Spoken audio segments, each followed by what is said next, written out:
जी अस्सलाम वालेकुम। Wealth of knowledge channel पर आने वाले तमाम व्यूवर्स को हम खुशामदीद कहते हैं। तो व्यूवर्स, आज मैं आप लोगों के लिए एक लकड़हारे का वाक़या लेकर आया हूँ जो बहुत ही मोटिवेशनल और जिसको सुनकर आप एक दफ़ा आप दीदा ज़रूर हो जाएंगे। तो वीडियो शुरू करने से पहले आप लोगों से एक रिक्वेस्ट है कि हमारे चैनल को सब्सक्राइब कर लें और बेल आइकन को क्लिक कर लें ताकि हमारी हर आने वाली वीडियो आप लोगों तक पहले पहुंच सके। और अगर वीडियो अच्छी लगे तो लाइक कीजिएगा, शेयर कीजिएगा। एक गांव में एक लकड़हारा रहता था। वो रोज़ जंगल से लकड़ियां काट कर लाता और उन्हें बेचकर अपने घर का सारा खर्चा चलाता था। एक दिन वो एक दरिया के किनारे लकड़ियां काट रहा था कि अचानक उसका कुल्हाड़ा उसके हाथ से छूटा और दरिया में गिर गया। लकड़हारा परेशान हो गया और उसके पास इतने पैसे भी नहीं थे कि वो नया कुल्हाड़ा खरीद लेता।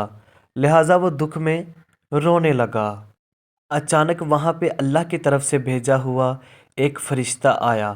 उसने लकड़हारे को रोता देखा और अर्ज़ की, क्या बात है, तुम परेशान क्यों हो, रो क्यों रहे हो? लकड़हारे ने सारा माजरा पेश किया और कहा, मैं यहाँ लकड़ियाँ काट रहा था, मेरा कुल्हाड़ा दरिया में गिर गया है।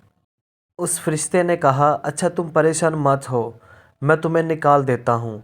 इतना कहकर उस फरिश्ते ने दरिया में गोता लगाया और एक सोने का कुल्हाड़ा लाकर कहा, यह है तुम्हारा कुल्हाड़ा।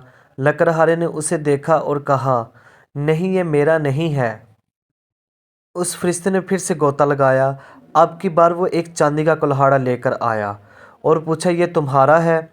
लकड़हारे ने देखा और कहा, यह भी मेरा नहीं है।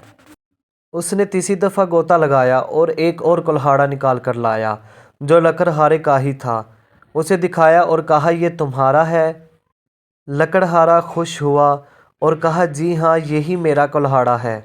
वो फरिश्ता लकड़हारे की ईमानदारी देखकर बहुत खुश हुआ और कहा, मैं अल्लाह की तरफ से भेजा गया फरिश्ता हूँ और मैं तुम्हें आजमा रहा था। मुझे तुम्हारी ईमानदारी पर खुशी हुई है। मेरी तरफ से ये तीनों कुल्हाड़े तुम रख लो। इसलिए हमें चाहिए कि हम हर वक्त ईमानदारी का मुजाहरा पेश करें। क्यों? क्योंकि कोई वक्त अल्लाह की तरफ से आजमाइश का हो सकता है। यहाँ हुई हमारी दास्तां ख़त्म। बड़े शौक़ से सुन रहा था ज़माना, हम भी थक गए दास्तां कहते कहते। पाकिस्तान जिंदाबाद।